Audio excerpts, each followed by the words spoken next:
Mirador. Parole directe, l'interview vérité ou la fine bouche ébanie. Mirador. Ici, la parole est directe. Forcément, la parole est directe avec lui. Dr Aliou Bari, bonjour. Bonjour. Bienvenue. Oui. Vous êtes le patron de StatView International et également expert en gouvernance, auteur d'ouvrages d'études sur la corruption. Et il est notre invité, Talibé Bari.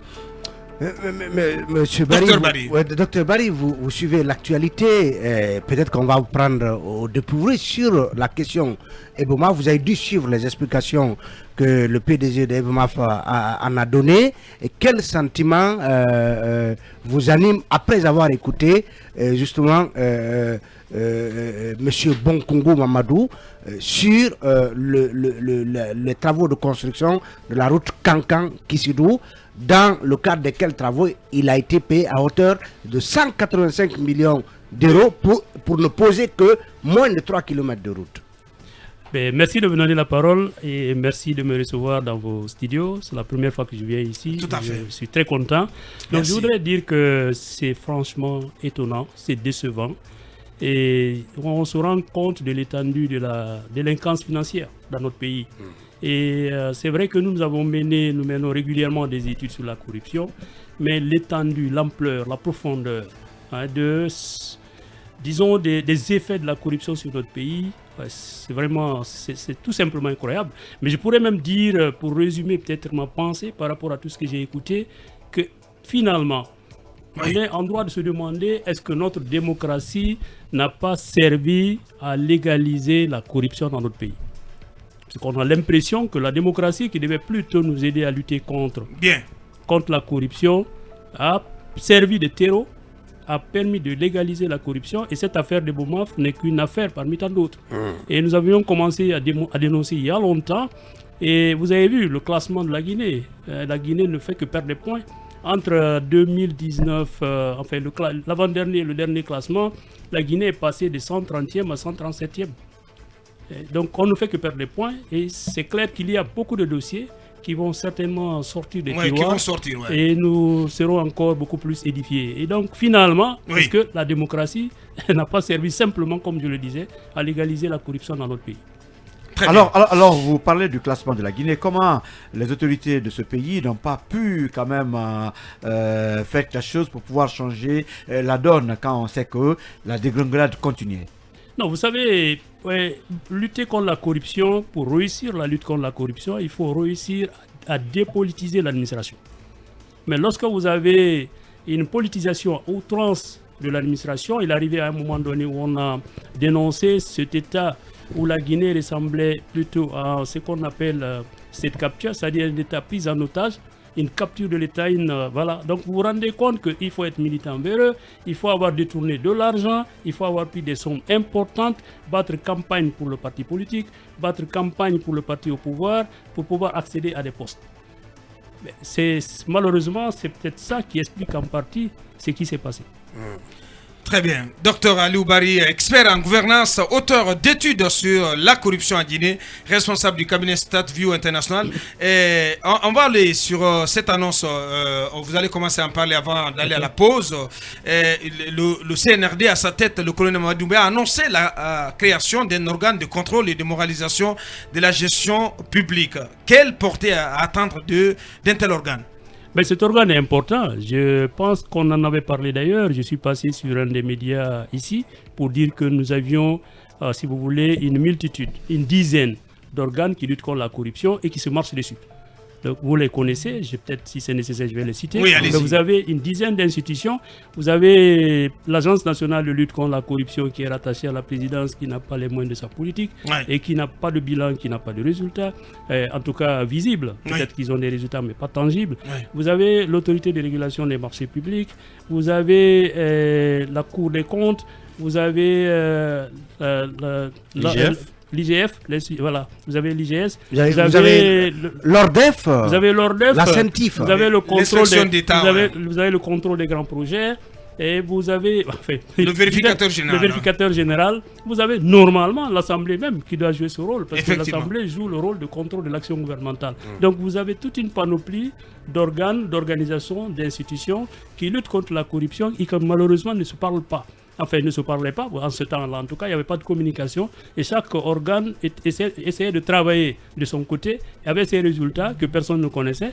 En tout cas, sur le terrain, de façon concrète, on s'est rendu compte qu'il n'y avait pas eu de lutte véritable contre la corruption, malgré le fait que le président d'alors avait dit qu'il faisait de la lutte contre la corruption son cheval de bataille. Tout comme son premier ministre, le dernier, Dr Kassori Fofana également, tout à fait, qui avait même dévoilé que la Guinée perdait plus de 600 milliards de francs guinéens dans les pots de vin, dans la corruption. Ce sont nos études qui ont montré ça. Mais avant ça, on a toujours dit que la Guinée perdait l'équivalent de la moitié de son budget.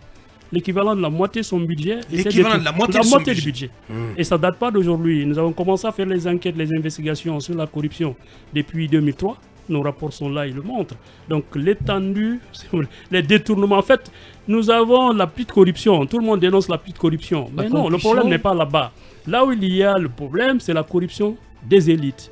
La corruption en haut. Ce sont des détournements carrément qui sont des détournements de fonds publics et on le voit maintenant avec le gel des avoirs, avec donc les dispositions prises récemment avec le CNRD, on se rend compte de ce qui se passe et je pense que tout le monde est au courant de l'actualité. Bien, on va évoquer abondamment ces mesures annoncées par le CNRD pour traquer les bandits à col blanc, pour donc lutter contre la corruption. Et ce sera donc derrière une dernière pause transition, une dernière transition info sur Film FM et dans cette émission. Mirador. Ici, nous dévoilons l'envers de la tapisserie.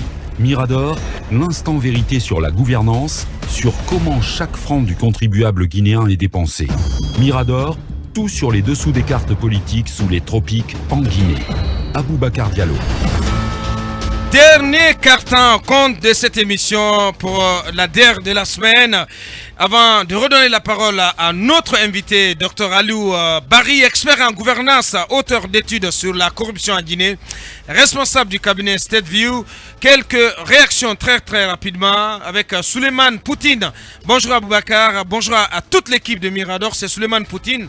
Cette ouverture scolaire annoncée par le CNRD a été une chose bien salutaire au sein de l'opinion qui était beaucoup attendue. Il faut que nos enfants reprennent les chemins de l'école. C'est le b.a.-ba de tout développement d'un État souverain. Tant vaut l'école, tant vaut la nation. S'exprime ainsi Souleymane Poutine. Aboubacar Big Up. Bonjour Titi et à toute l'équipe. Il faut avoir l'honnêteté intellectuelle de dire avec beaucoup de courage que Guiter SA fut cette entreprise qui a beaucoup souffert pendant les 11 années de gestion de l'ex-président Alpha Condé, quand ses concurrents, eux, bénéficiaient de financement direct de l'État et Guiter, on lui donnait des contrats en BOT, les règles de jeu étaient biaisées et la concurrence totalement déloyale. Voici une réalité que beaucoup d'entreprises nationales, dont beaucoup d'entreprises nationales ont été victimes pendant longtemps avec le système d'alors. Ansman Kaba, dit Guiter, est un vrai bosseur, un patriote au sens réel du terme. C'est Aboubacar Bigop Kaba qui nous envoie ce message. L'avant-dernier, c'est Mamadi Nunkanko Kondé depuis Kaloum.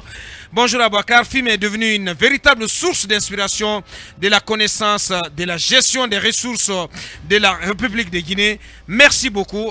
C'est Mamadi Nunkanko, Nunkanko Kondé depuis Kaloum qui nous envoie ce message. Eh bien, on s'arrête là-dessus pour la suite de cette interview. FIM FM. Mirador. Parole directe. L'interview vérité ou la fine bouche ébanie. Mirador.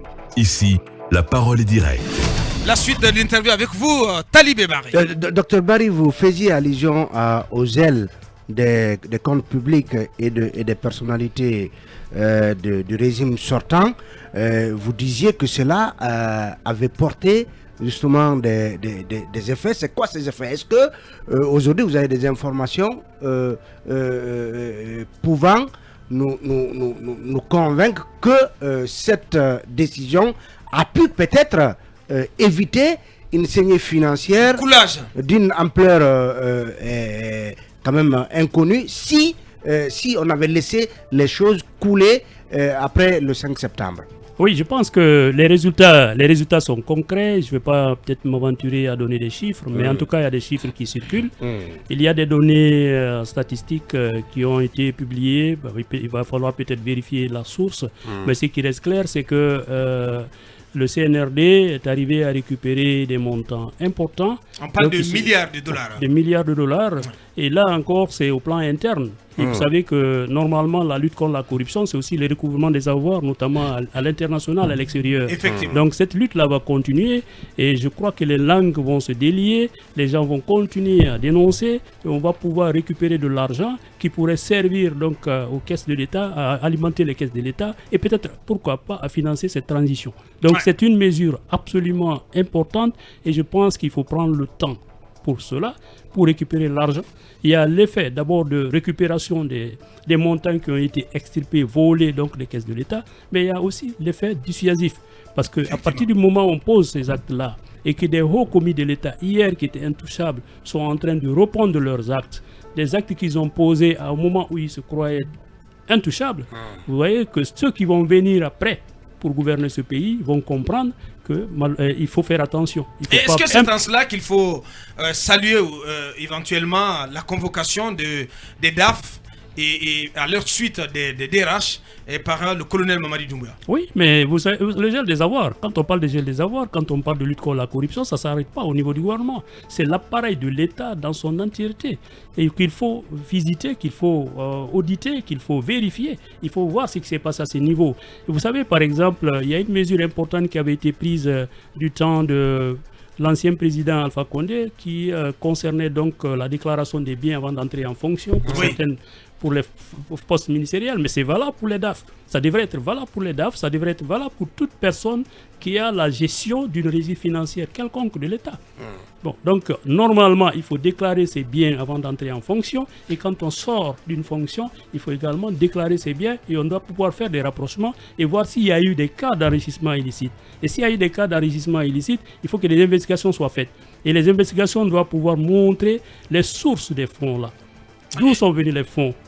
Oui, sur la question de la convocation, avant Talibé, la convocation des DAF qui répondent aux questions du colonel et donc du CNRD, et il y a des langues il y a des observateurs qui estiment que la méthode, en fait la démarche du CNRD pêche par la méthode. Qu'est-ce que vous en pensez? Est-ce que ce travail n'aurait pas dû revenir à un gouvernement et justement à cet organe dont la création est annoncée? Non, je ne pense pas. Vous savez, il y a des...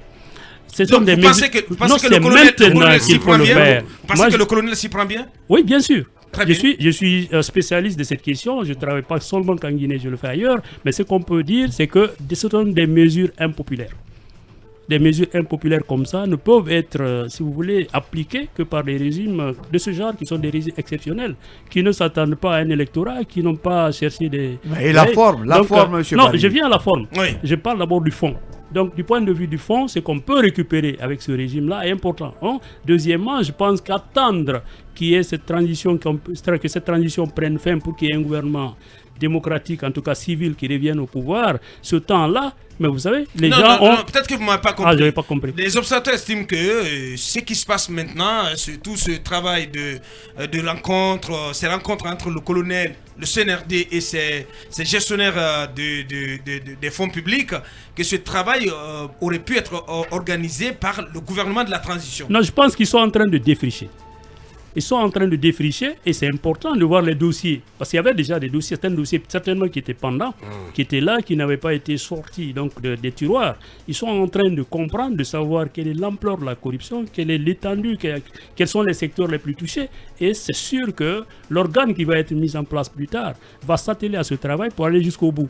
Parce qu'il faut pas seulement s'arrêter au recouvrement, mais il faut peut-être aller à des poursuites. À des poursuites et essayer de récupérer même des fonds qui sont à l'extérieur. Très bien. Talibé. Vous êtes expert sur les questions de corruption, d'enrichissement illicite. À la chute du régime Alpha, on a vu beaucoup en tout cas, d'informations entre griffes sur les réseaux sociaux, prétendent des immeubles à Intel, prétendent des milliards des millions de dollars à tel autre. Quelle crédibilité peut-on donner à ce genre d'informations? Qu'est-ce qu'on peut en faire pour aller finalement au devant de la vérité? Mais c'est ce qu'on veut, c'est ce qui est bien. Vous savez, c'est ceux qui dénoncent, qui donnent des informations là, en général, ils sont appelés lanceurs d'alerte. C'est-à-dire qu'ils lancent les alertes, mais ça ne veut pas dire forcément que tout ce qu'ils disent est vrai. Mais ça permet à l'État, ça permet à l'organe qui va s'occuper donc de ces questions-là, de mener des investigations de ce côté et de vérifier. Ben, il n'est pas exclu, que quelqu'un ait 2-3 immeubles, mais pourvu que vous puissiez montrer comment vous avez eu les fonds. C'est pour ça qu'on dit que c'est important quand on fait ces audits-là, il faut voir les sources des fonds. Oui. Les fonds sont venus d'où? Peut-être que d'autres ont des activités parallèles qu'on ne connaît pas, qui leur permettent d'avoir de l'argent. Mais le plus important, je crois que le premier pas, c'est d'abord de dénoncer. Quand on voit un train de vie dans un pays où 80% des Guinéens, en tout cas, nous ont dit qu'ils ont manqué d'argent au cours de l'année qui a écoulé, l'année précédente l'enquête, ça veut dire que simplement, il y a un problème, il y a un sérieux problème. Il n'y a que 20% des Guinéens qui s'en sortent. Donc 80% sont dans la misère, sont pauvres, on peut dire, entre guillemets. Oui. Et vous avez ces 20%, et dans les 20%, vous avez l'élite. Cette élite-là, c'est combien? Peut-être 5% de la population guinéenne. Et qui concentre 80-90% des richesses. Mais il faut qu'on enquête, qu'on comprenne d'où sont venus. Ce train de vie-là vient d'où? Cet argent est venu d'où? Et là, encore que ces 5%, peut-être que, je dis c'est de la folie, peut-être que 3%, c'est des hauts cadres de l'État. Mais c'est ce qu'on dit. Dans aucun pays au monde, vous ne pouvez trouver des hauts cadres de l'État qui sont plus riches que ceux qui sont dans les privés, dans les entreprises, les grandes entreprises. Vous prenez les exemples des pays où la démocratie est très avancée. Les manias, c'est quoi? Ce sont les industriels. Tout à fait. Mais chez nous, qui sont les manias? C'est les politiques. C'est les politiques. Enfin, c'est ceux qui sont au perché. C'est les gouvernants. Les gouvernants. Et l'argent là vient d'où? Des caisses de l'État. Bien. Vous avez... Oui, allez-y. Non, je voulais simplement dire que le problème qu'on a ici, c'est qu'on a les budgets. Vous le savez, comment on monte les budgets et comment on décaisse. Votre précédent invité était en train d'expliquer ici les questions de passation des marchés, puisque le gros problème en Guinée, c'est dans la passation des marchés. Il faut voir nos routes. Il faut voir les infrastructures qui sont réalisées. Il y a des initiatives qui ont été prises par le régime passé qui n'étaient pas de mauvaises initiatives. Par exemple, la fête tournante au niveau des régions. C'était une très bonne initiative, mais allez-y voir ce qui a été réalisé par rapport aux investissements qui ont été faits. Il n'y a personne pour éditer des maisons où la hauteur des murs ne répond à aucune norme. Mais on vous facture ça en des milliards. Et cet argent, la différence va où? Vous avez le président lui-même, l'ancien président lui-même a fait son propre mea culpa à dire que certains cadres sont plus riches que lui. Dommage. Voilà.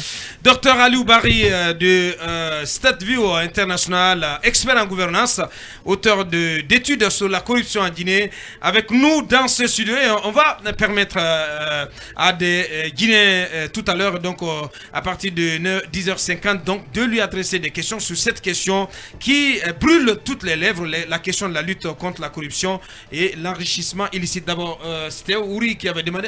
Allez-y, Akoumba, allez-y. Non. En fait, docteur, moi je voudrais juste avoir votre opinion sur un fait. Entre amis, nous avons décidé d'enquêter sur comment on volait l'argent en Guinée ou comment on vole. Ça dépend de celui qui parle.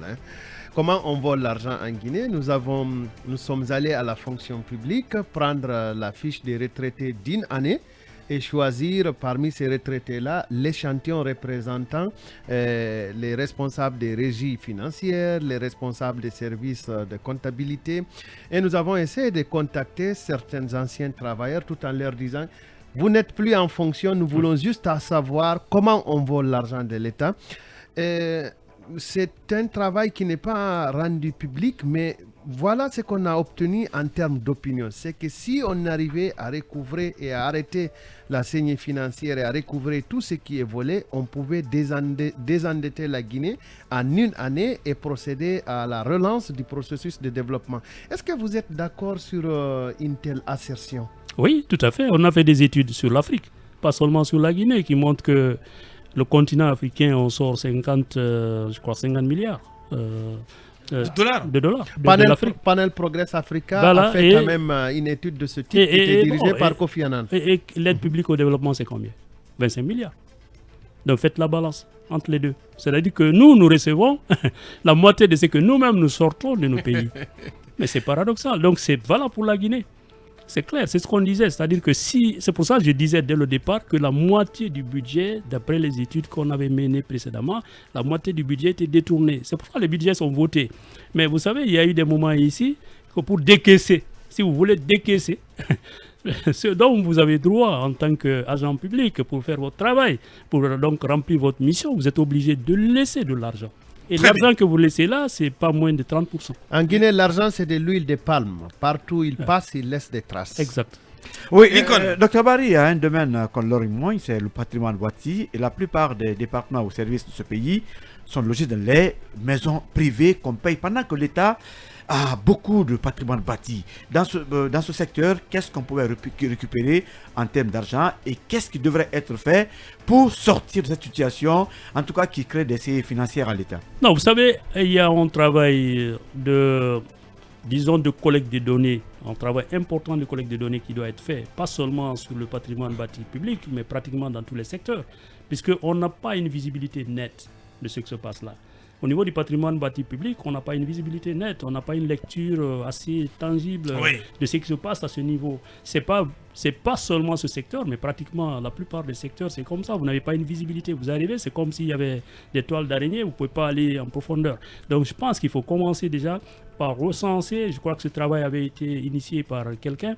Recenser ce qui revient, ce qu'on peut considérer comme patrimoine bâti public, ce qui appartient à l'État. Et essayer maintenant d'assainir le secteur. Donc en fait, c'est pour ça, quand on parle de lutte contre la corruption, le travail est vaste. Mais le travail doit être fait maintenant. En tout cas, une bonne partie du travail doit être fait maintenant. Il faut défricher le terrain. Il faut récupérer justement ces bâtiments. Certains sont même carrément transformés en des domiciles privés. Oui, mais je sais que certainement les documents sont là. On peut remonter, les archives sont là. On peut les retrouver, les récupérer et les mettre à la disposition de l'État. Mais il n'y a pas que ça. Tout ce qu'on est en train d'apprendre par rapport aux maisons qui sont saisies, aux immeubles qui seraient saisis par-ci, par-là, ça peut retomber dans les patrimoines bâtis. Ah, il y en a déjà qui sont saisis. C'est ce que se dit. C'est ce que se dit. Maintenant, il va falloir vérifier, comme je le disais, tant qu'on n'a pas la preuve que ça vient de l'argent illicite et que ce sont les fonds publics qui ont servi à construire ces immeubles-là, il faut accepter donc que ces gens-là, ils sont pour le moment innocents, le temps qu'on fasse les enquêtes. Mais si les enquêtes sont faites et qu'on se rende compte qu'il y a de l'argent donc du contribuable guinéen, donc de l'État guinéen qui a servi à construire des immeubles, et que ces immeubles-là soient donc saisis par l'État et remis à la disposition de l'administration. À la disposition de l'État. Voilà. Docteur Aliou Barry, expert en gouvernance, en notre compagnie jusqu'à 10h57. Dans 3 minutes chrono, donc nous allons ouvrir l'antenne pour permettre à nos auditeurs de lui adresser leurs questions. Dernière question, Mamadouri. Alors, vous avez parlé tout à l'heure de ce mélange inextricable entre plusieurs entités qui évoluent dans le domaine de la corruption, vous les avez citées.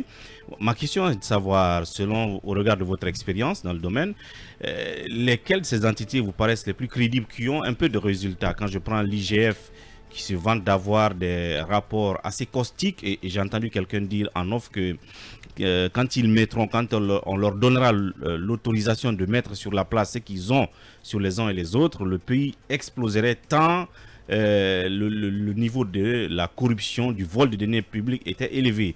Quand je prends la Cour des comptes, on est habitué déjà au rapport de la Cour des comptes dans cette émission, lesquelles ces entités vous paraissent les plus crédibles? Deuxième question, quelle attribution fixerait par exemple le CNRD à cet organe de contrôle et de moralisation de la gestion publique? Est-ce qu'elle doit avoir une dimension de contrôle de la gouvernance économique de cette transition, l'autre dimension d'audit de la gestion du passé, ou est-ce qu'on doit confier ce travail à chaque entité, à des entités différentes? Voilà, donc vous savez, en fait, on a malheureusement, contrairement à beaucoup de pays, on a toujours eu des institutions ici qui évoluent de façon, je pourrais même dire à géométrie variable, c'est-à-dire que ce sont des institutions ou des services qui ne se parlent pas. Chaque service fait son travail, chaque service est compétent dans un domaine précis.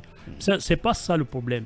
Le problème, c'est qu'on n'avait pas un organe central fort qui peut capitaliser tout ça et qui peut demander à chacun de ces services-là, par rapport au domaine, son domaine de compétences, donc de rendre disponibles les documents ou les preuves que ce service a pu collecter. Je vais donner un pays tout près. Je ne vais peut-être pas le citer. Allez-y. Bon, mais vous prenez, je ne sais pas s'il faut le dire. Oui, il faut le dire. Vous prenez la Sierra Leone, qui est vraiment un petit pays, mais en tout cas un pays juste à côté de nous. Mais ceux qui s'occupent, l'organe central qui lutte contre la corruption, vous avez plus de 200 travailleurs. Wow. Je les ai cités ici une fois. Voilà, ils ont Et leur plus budget de 200 travailleurs avec 9 un millions de budget dollars. conséquent. Ouais. Vous voyez, c'est combien La volonté politique. La population, c'est combien? Je ne crois pas qu'il soit plus que 5 millions. Ouais. Voilà. Donc il faut cet organe central fort. Et c'est là que je suis d'accord avec donc la ligne édictée par le CNRD. Il faut avoir un organe central fort. Mais cet organe central fort doit pouvoir capitaliser justement les activités ou les rôles, en tout cas les bilans de ces différents services-là, et veiller à ce que ces différentes entités-là n'aillent pas dans des dynamiques contraires. Très bien. Mais que ce soit qu'on puisse les concilier dans une démarche qui soit une démarche, si vous voulez, consensuelle et voilà. Harmonisé. Bien. Harmonisé. Peut-être cette question rapidement avant, si vous avez la réponse, avant d'ouvrir l'antenne, cette question de notre confrère Lafa de Guinée Matin. Je voulais savoir avec M. Barry, votre invité, là où on en est avec la dette de la Guinée annulée, et s'il y en a, quelle est la dette actuelle de la Guinée pendant ces 10 dernières années? Bon, je n'ai pas le chiffre en tête ici, mais je sais quand même qu'il y a une évaluation qui est faite. Vous savez, on mesure l'étendue de la dette par rapport au PIB. Très bien. Donc, par rapport au PIB, je crois que c'est à peu près, si je ne me trompe pas, à peu près 42% du PIB guinéen. 42%. Ouais. Bah, cabinet, on est obligé d'ouvrir. Vous allez poser votre question à la fin. À présent, parole à nos auditeurs. FIM FM. Mirador, empoignade, sans filtre, face aux questions des citoyens. La parole à vous, auditeurs déjà en ligne, donc sur la question de la lutte contre la corruption et la reddition des comptes, et avec la création annoncée donc de cet organe de contrôle et de moralisation de la gestion publique, des auditeurs de nos compatriotes pour s'adresser à notre invité qui est spécialiste en la matière. Premier auditeur, bonjour. Bonjour, M. Abakar Diallo. Bonjour, comment vous appelez? Vous nous appelez d'où? C'est Tcherno Bari qui vous appelle depuis Kouza. Monsieur Tcherno Bari, nous vous écoutons pour votre question. Je dis bonjour à M. Alou Bari et j'espère que je remercie beaucoup dans ce débat. Bien. La question est de savoir quel est son point de vue concernant ce problème de diplomatie entre le Mali et la France. Parce que vous n'allez pas vous en rendre compte que cette coopération militaire entre le Mali et la Russie a frustré les Français. Quel est votre point de vue? C'est la seule question que j'appose. Je vous remercie beaucoup. Très bien, merci Barry qui nous appelait de Koza. L'autre auditeur au niveau du stand. Bonjour.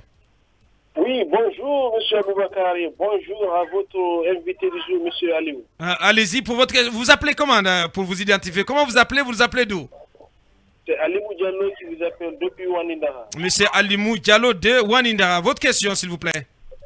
Je voudrais demander à M. Aliou, concernant les audits qui avaient prononcé ce truc-là, quel est l'organe qui doit être mis en place pour contrôler l'audit financier des DAF et surtout concernant le financement des États et le dépensement aussi de contribuables qui a été mené par la DAF. Très bien. Merci Diallo de Walindara. Oui, ce qu'on va continuer, voilà, peut-être deux derniers auditeurs, donc le temps pour notre invité donc de préparer ses réponses. Allez, on y va, on retourne au stand pour entendre cet autre auditeur. Bonjour. Bonjour à Bakar et à toute l'équipe. Bonjour à vous pour le taureau Lys. Votre question. Merci pour cette reconnaissance vocale. Je salue votre invité. Ouais. Il n'y a pas trop de questions sauf lui remercier parce que déjà l'organe est là. Il faudra qu'il s'accentue à aider s'il n'est pas dedans. aider vraiment l'organe à aller de l'avant pour faire des audits dignes de nom, pour qu'on puisse vraiment relever tout ce qui est de lacunes dans cet organe. Je pense que c'est quelque chose déjà qui est important. Je lui remercie de passage et merci à vous pour ce que vous êtes en train de faire. Surtout la parole au Premier ministre. Vous avez confirmé encore le slogan. La première sur l'information. Je pense que c'est quelque chose qui est bien. Merci à vous. Merci surtout à vous, champion. Et peut-être j'ajoute très rapidement cette question, parce que vous avez 1 minute 30 pour répondre à toutes ces questions. Le débat dans l'opinion, notamment au niveau des chapelles politiques, et de savoir d'où il faut partir pour ces audits. Est-ce que l'opération doit couvrir que la période Alpha Condé ou doit aller au-delà? Votre avis là-dessus? Merci bien. Je pense que ça dépend de la durée de la transition.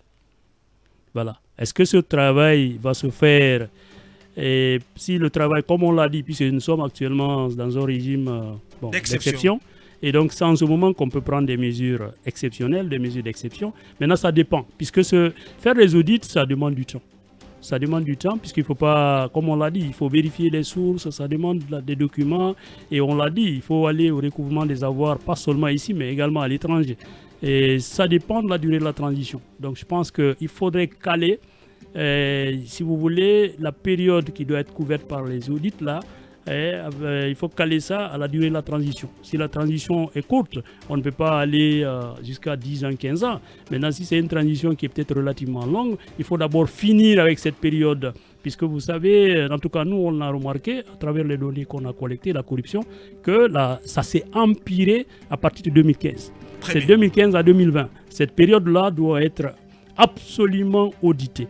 Mais maintenant, bon, si on a le temps, on peut aller plus loin, peut-être commencer à 2010, pourquoi pas aller au temps de Lansana Conté. Ça dépend du temps qu'on donnerait donc au CNRD pour faire ce travail. Mais c'est maintenant qu'il faut faire ce travail. 30 secondes pour répondre aux questions.